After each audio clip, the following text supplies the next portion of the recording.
Muy buen día, ¿cómo están ustedes? Un gusto de saludarles. Hoy día tendremos un programa especial. Vamos a mostrar la alocución de Monseñor Juan Ignacio González ante la Comisión de Expertos, la que prepara el borrador para una nueva Constitución de Chile. Agradezco mucho este momento, creo que es un momento muy importante para todas las confesiones religiosas. Represento, calculamos, 90% más o menos de las confesiones religiosas que hay en Chile: Iglesia Católica, Iglesia Ortodoxa, Iglesia Anglicana, Iglesia, nuestros hermanos judíos, Gran Rabino de Chile, las iglesias evangélicas en sus varias vertientes, la Iglesia de los Santos de los Últimos Días, las iglesias adventistas, y también a la comunidad musulmana en sus dos vertientes, que no siendo una gran cantidad de personas en Chile, sin embargo representa también una realidad presente en nuestra nación, y también a la iglesia, a las creencias, un grupo de creencias reunidas en tres asociaciones que tienen que ver con nuestros pueblos originarios. Agradezco este momento porque, como ustedes saben, hemos hecho llegar a la Comisión de Expertos nuestra presentación con una propuesta concreta de artículo.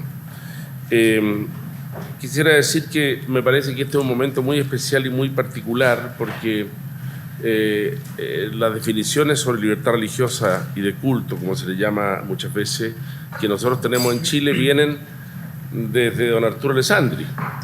La Constitución del 25 tuvo una manera de aproximarse a eso, y después la Constitución del 80 mantuvo, y después por eso pensamos que este es un momento especial, particular, para poderlo expresar de una manera mucho más acorde con la realidad de nuestro país y con la realidad, sobre todo, de la evolución del derecho, de los derechos fundamentales, de los tratados, de los derechos humanos, y que el derecho a libertad religiosa, de conciencia y sus consecuencias en la Carta Fundamental son, de alguna manera, pensamos nosotros, la base de una verdadera democracia, más allá de los aspectos. Una cosa importante que quiero decir a la Comisión de Expertos, y que es lo que hace que estemos reunidos: no venimos aquí, por así decirlo, a defender religiones. Venimos aquí porque pensamos, como piensa el moderno derecho eclesiástico del Estado, que las confesiones son un factor social esencial en la vida de un país, según la naturaleza propia de ese país. Por esa razón estamos aquí. No estamos defendiendo, por así decirlo, convicciones religiosas en el sentido estricto, sino que para la nación, para todos los países, el hecho religioso constituye un factor social relevante que tiene que ser considerado. Y eso es lo que hoy día se conoce en el derecho moderno como derecho eclesiástico del Estado. ¿Cómo trata el Estado el factor religioso? Más allá si se trate de esta confesión, de esta otra, sino de cualquier confesión. Así como el Estado trata factores sociales relevantes, que son muy importantes, la familia, etcétera, o hasta, para poner una cosa que parece, hasta tiene organizado los aeródromos de Chile para que haya conectividad, también nosotros somos un factor relevante. Pero un factor relevante que tiene unas características propias, porque resulta que somos anteriores al Estado, somos nuestra manera el hecho religioso nace antes de la organización estatal, lo tenemos cada uno nosotros de distinta manera, de distinta forma, y por lo tanto pensamos que es muy importante que eso quede plasmado en sus elementos esenciales en la nueva Carta Fundamental, como hemos pedido. Así también podemos decir que en los tratados internacionales modernos hoy día ha habido un avance importantísimo en materia de libertad religiosa, y lo hemos puesto en la presentación. Por lo menos podríamos decir que nuestro derecho interno debería estar acorde con esa manera de expresarse de los tratados internacionales. Sabemos muy bien que política y religión son cosas distintas, pero sin embargo también sabemos que el factor religioso incide sobre el ciudadano, y a su vez es un hombre o una mujer religiosa, pero también es un miembro del Estado, Y por lo tanto, a ambos nos interesan que la preocupación por la persona, que es lo esencial de una carta fundamental, la persona al centro para servirla. Y eso entendemos que los principios éticos y morales que propagan todas las religiones y que no sean contrarios a las cosas fundamentales que están establecidas en nuestra legislación, tienen que ser promovidos y ser un elemento importante para el desarrollo de las virtudes ciudadanas, que muchas veces hablamos muy poco de eso, pero cuando vemos todas las cosas que suceden en nuestra realidad social o en nuestra convivencia, muchas veces lo que falta son virtudes, hábitos de los ciudadanos que, más allá de su convicción religiosa, les lleven a actuar siempre pensando en los demás y pensando en el bien. Por eso que podríamos decir que quisiéramos que la nueva Carta Fundamental no se comprenda y acepte la existencia en el ámbito ético y valórico como un antecedente que precede a la ayuda social, a la realidad social y política, y sea considerado. Distinguir claramente las competencias entre lo que es la vida política, en lo que es, vamos a decir, como se usan los términos habituales, cosas contingentes o cosas que son motivo de distintas ideas, de aquellas cosas que son religiosas, que componen las convicciones de cada uno. Y pues favorecer una colaboración y una cooperación entre estos dos ámbitos. Una cosa que ya don Arturo Alessandri el año 25 había previsto y que, como cuenta el embajador ante la Santa Sede en aquel tiempo, era parte de la separación que se operó el año 25. Un acuerdo para que las confesiones religiosas, que en ese momento ya quedaban, no era solamente la Iglesia Católica, tuvieran una manera de tratarse y de poder desarrollar su labor y su misión, no por concesión del Estado, no por una realidad unilateral. Hoy día podemos asistir a nuestros hermanos y hermanas que están presas o que están cumpliendo condena porque hay un reglamento que lo permite, pero ese reglamento puede ser derogado. No hay, y resulta que es una obligación del Estado lograr que se atienda espiritualmente a una persona que está detenida si ella lo pide. Lo mismo puede pasar en hospitales, lo mismo puede pasar en la asistencia social. O sea, estamos en la idea que fue la propia que buscó también don Arturo y que Alessandri, que se ha vivido siempre en Chile, de una amigable convivencia. Así la llamó Pío XI, un mes después de la separación, el Papa, en una locución pública. Dijo, hemos llegado a un acuerdo con Chile y se trata de una amigable separación. No es que aquí hayamos...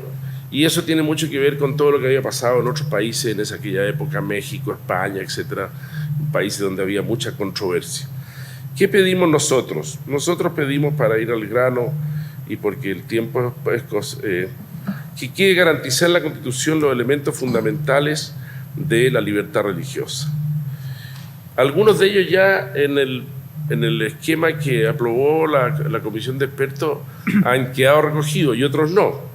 Pero ¿qué queremos que quede o que se establezca? ¿En qué consiste la libertad de conciencia y de religión? ¿Ya? En ejercer con libertad el culto que cada uno desee, en conservar la propia creencia religiosa, así como también en el derecho de asociarse para profesar y divulgar la religión o las creencias tanto en público como en privado, siempre y cuando ello no suponga la moral, las buenas costumbres, etc.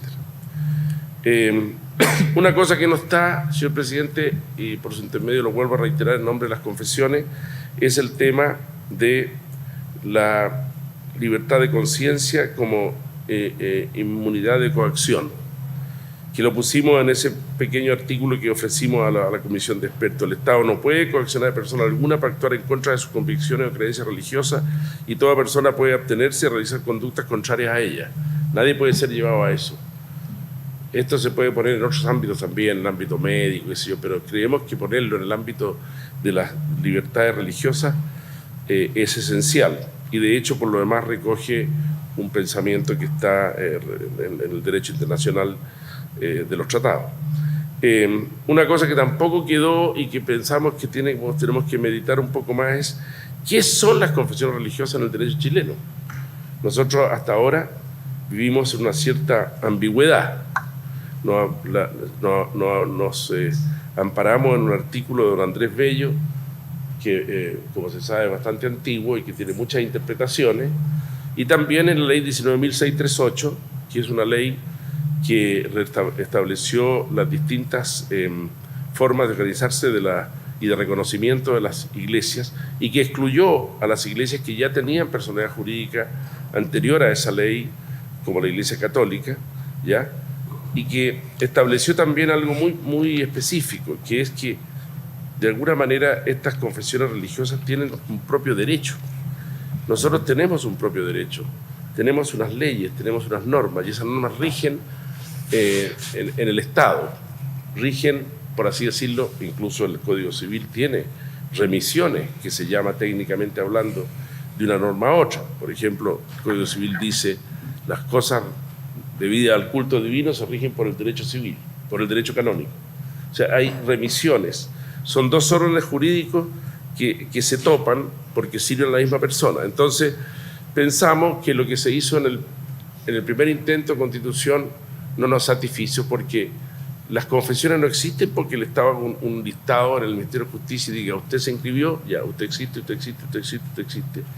No, las confesiones existen por su propia naturaleza. Basta que una persona, como estableció la ley, se junte para expresar su convicción religiosa, para que eso debe ser reconocido, ese fenómeno, por el Estado. Y eso hoy día no existe en Chile. Es una cosa muy como en el aire. Nuestra propuesta es, en esta materia, poner una cosa que dijera más o menos: se reconoce a las confesiones religiosas y creencias como sujetos de derecho y que gozan de plena autonomía e igual trato, que interesa mucho a nuestros hermanos evangélicos, el igual trato, porque lógicamente que si hay una confesión religiosa como los musulmanes, que son 6.000 en Chile, en total, y si hay una confesión religiosa como la Iglesia Católica, que tiene un 60 o un 57%, y hay una confesión religiosa como la Iglesia Evangélica Pentecostal, que tiene, todos tienen que tener igual trato, ya, ante la ley. Y después una cosa muy importante que quiero dejar constancia aquí, que en la ley 19.638 se dio un paso muy importante, me tocó trabajar en esa ley en su tiempo, para reconocer el régimen propio de cada iglesia. Cada iglesia tiene sus normas, su organización, su manera de actuar, y lógicamente que es perfectamente compatible con el derecho civil o la norma civil, pero sería lógico que se reconociera ese derecho propio.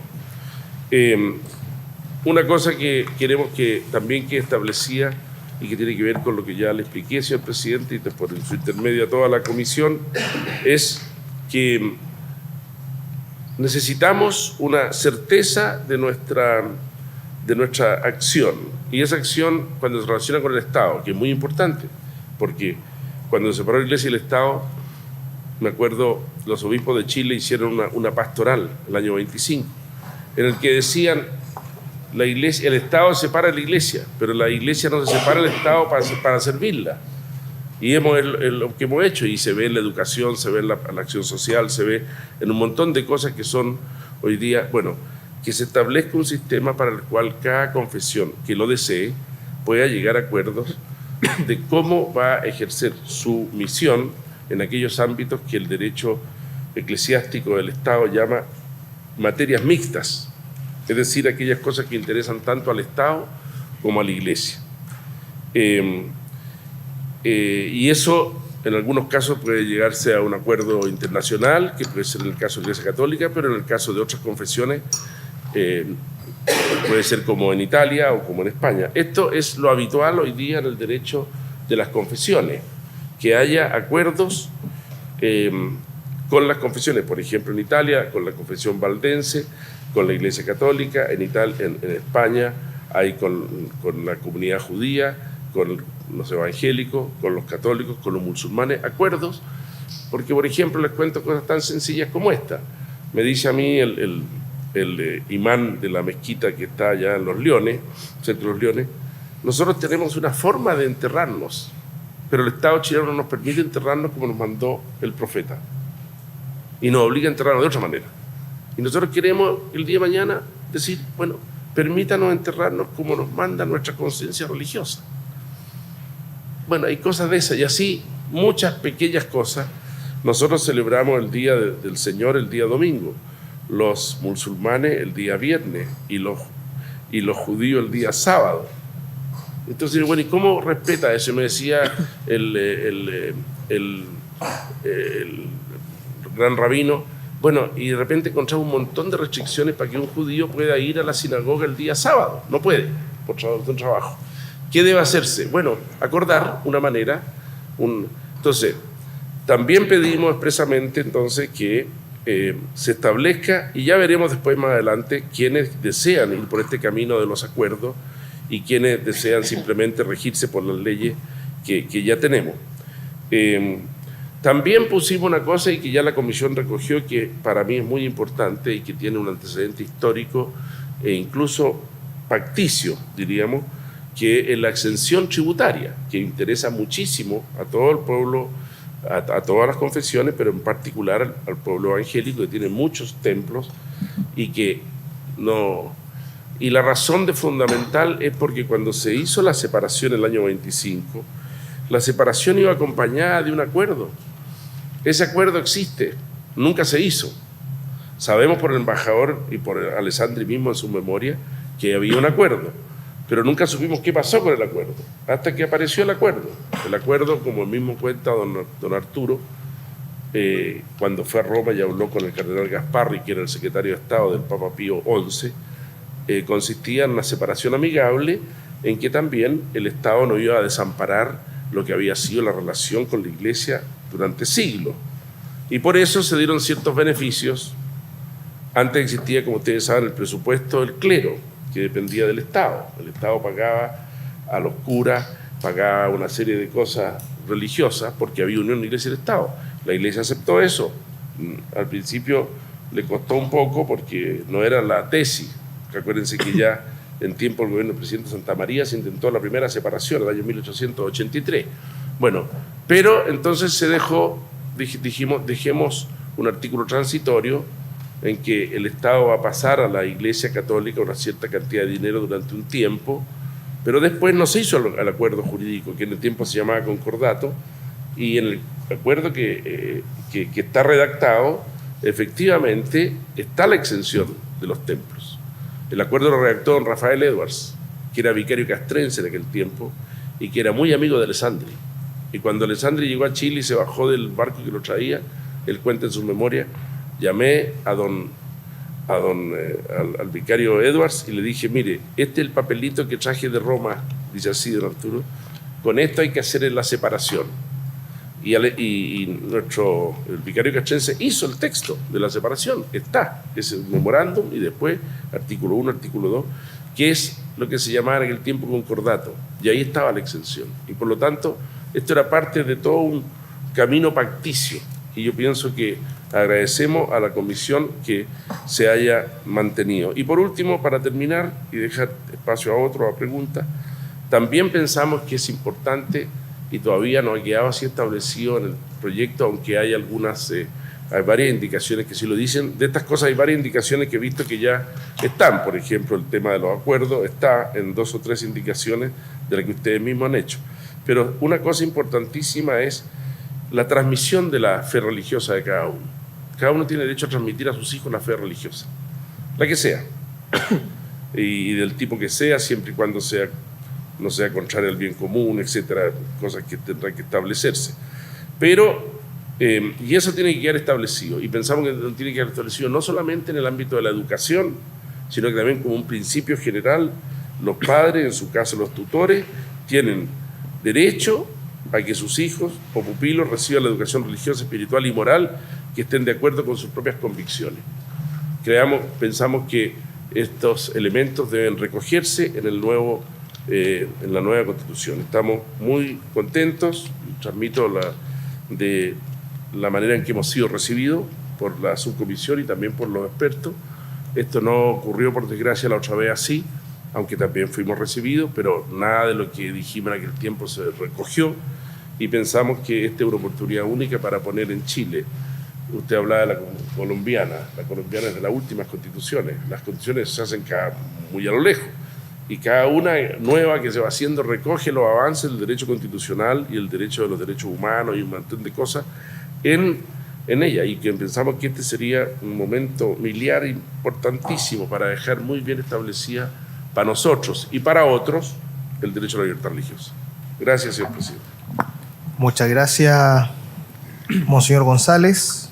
Agradecemos su presentación y también los documentos que hizo llegar a la comisión. ¿Por qué pasará esto? Que todos nosotros de alguna manera hemos dicho lo mismo. Ponga esto que está en el tratado, póngalo aquí. Yo creo que una realidad en nuestra sociedad es que tenemos un apego a lo jurídico. Por lo tanto, a la gente le interesa mucho que las cosas estén establecidas en la ley interna.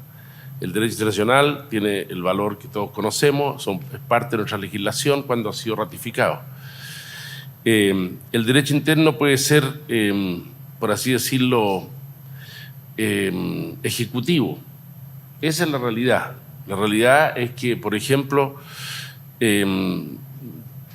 las normas que pusimos en la ley 19.638, que establecían, son todas de derecho internacional, pero hubo que ponerlas en una ley. Esa fue la única manera que el pueblo evangélico se sintió satisfecho en cuanto a decir, ya, ahora tenemos estos derechos, el derecho a reunirnos, el derecho a no sé qué. Pero está todo en los tratados internacionales y la Iglesia Católica también lo sabe. Pero después viene la realidad concreta de los jueces, la realidad concreta de los recursos de protección. Y ahí todos sabemos que hay mucho más discusiones. Por lo tanto,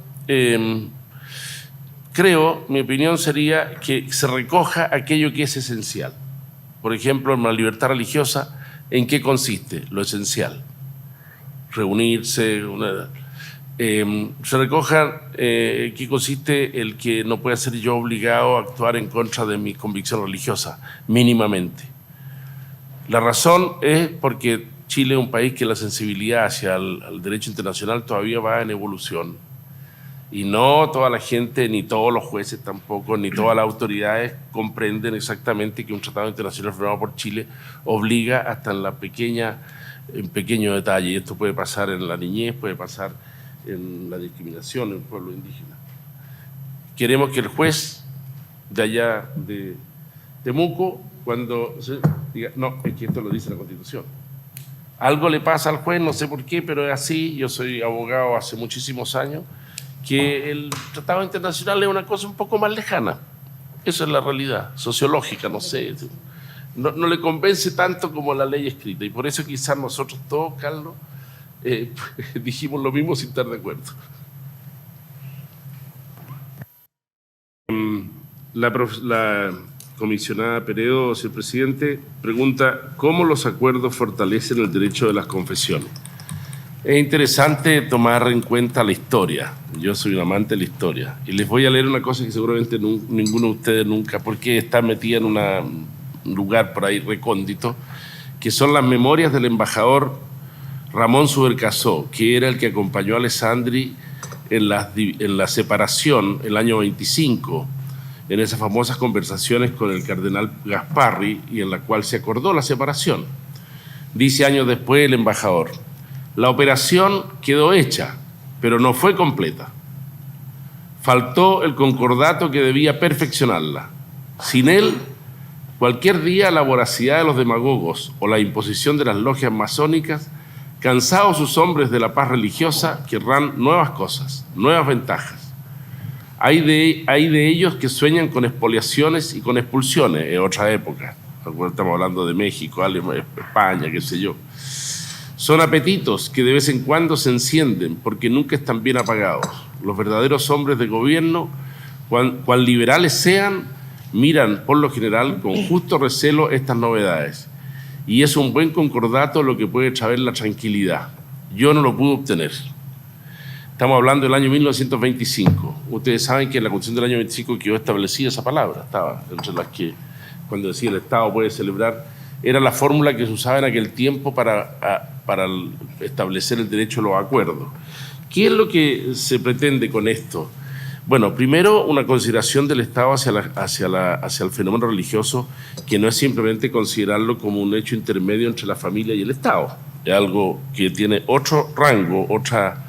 Segundo, que hay un ámbito, como expliqué, que se llaman materias mixtas, les suelen llamar, en que hay un interés del Estado y de las instituciones del Estado y de las confesiones religiosas por tratarlo. ¿Por qué? Porque se tratan de ámbitos donde están los que para los Estados son sus ciudadanos y para las confesiones podrían ser sus fieles.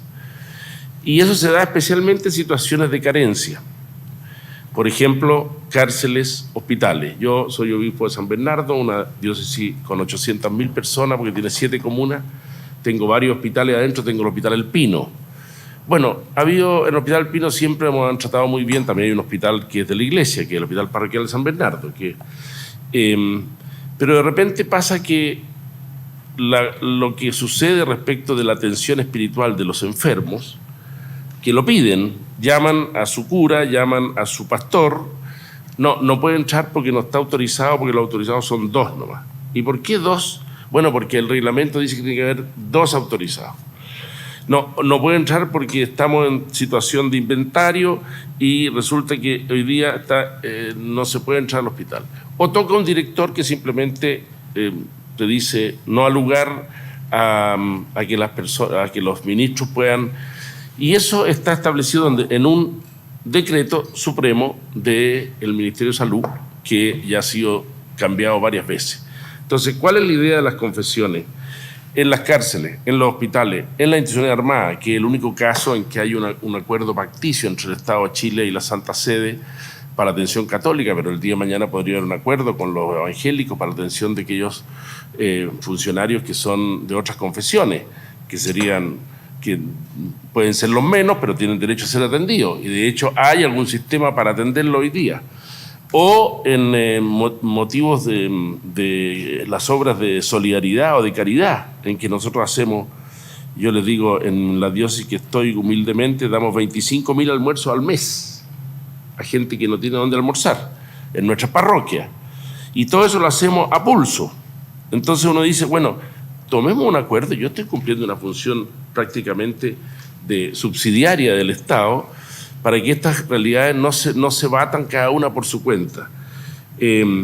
Por eso hemos puesto el derecho a los acuerdos y porque además eso corresponde a la realidad concreta del mundo en que nos estamos moviendo. Vivimos entre acuerdos comerciales, acuerdos internacionales, acabamos de hablar de los derechos de los tratados. Entonces, es perfectamente posible pensar, como pasa en Italia, como pasa en España, con muchas confesiones que no son la católica, y como ha pasado con casi todos los países que fueron países de la órbita de la cortina de hierro, podríamos decir antiguamente, que hoy día tienen celebrados acuerdos jurídicos de colaboración y cooperación entre las confesiones religiosas y el Estado, y particularmente entre la Iglesia Católica y el Estado, o África, donde hay cientos de acuerdos de esta naturaleza. Entonces la idea nuestra es que esto quede abierto. No sabemos si se van a hacer, no sabemos si va a haber acuerdo. Es una cosa que tienen que ponerse de acuerdo las entidades que colaboran. Puede ser un acuerdo con el servicio de la niñez, ¿me entiende? ¿Cómo colabora esta confesión religiosa que tiene no sé cuánto? Y bueno, todas esas cosas creo que son parte del derecho y estamos en la oportunidad de dejarlo establecido como un principio, tal como quiso el León de Tarapacá en su tiempo, que por algo lo dejó. De hecho, como les explicaba al principio, don Arturo se bajó del vapor que lo traía, como se decía en aquel tiempo, y le entregó un papelito a don Rafael Edrio y dijo, aquí está la separación. Y ese papelito dio origen a un acuerdo, pero don Arturo Alessandri fue echado a final del año 25 para la casa de nuevo. No alcanzó a realizar el acuerdo, pero está escrito, hay un memorando, hay un estudio sobre lo que hizo en Brasil, porque en Roma le dijeron, mire, hagamos lo que hicimos en Brasil. Y hay un texto de concordato, como se llamaba en ese tiempo, en que están establecidas todas estas cosas. El derecho a la educación, cómo se regula, la exención, etc. Eso es lo que las confesiones piden, y por eso que me alegro mucho que por lo menos en 2 observaciones, 2 adiciones que ustedes han hecho, está puesto y está recogida esta idea. Muchas gracias, señor presidente. Gracias a usted, señor González. Corto, ya que el presidente amplió la sesión para escucharnos. Primero, que se contengan los elementos esenciales de la libertad religiosa sacados de la Declaración Universal de Derechos Humanos y que después se ha repetido en varios otros pactos. Segundo, que se mantenga, como está ahora y como ha sido propuesto por varios expertos, los acuerdos de cooperación y colaboración entre las confesiones religiosas y el Estado y su organismo. Tercero, la coacción, que no haya coacción, esto sacado exactamente del Pacto Interamericano de Derechos Civiles y Políticos, el 66, número 2. Y cuarto, el derecho a los padres y tutores a que sus hijos y tutores reciban la educación religiosa y moral que esté de acuerdo con sus convicciones, sacado del Pacto de San José de Costa Rica. Clarísimo y preciso, señor González. Muchas gracias, también se agradece.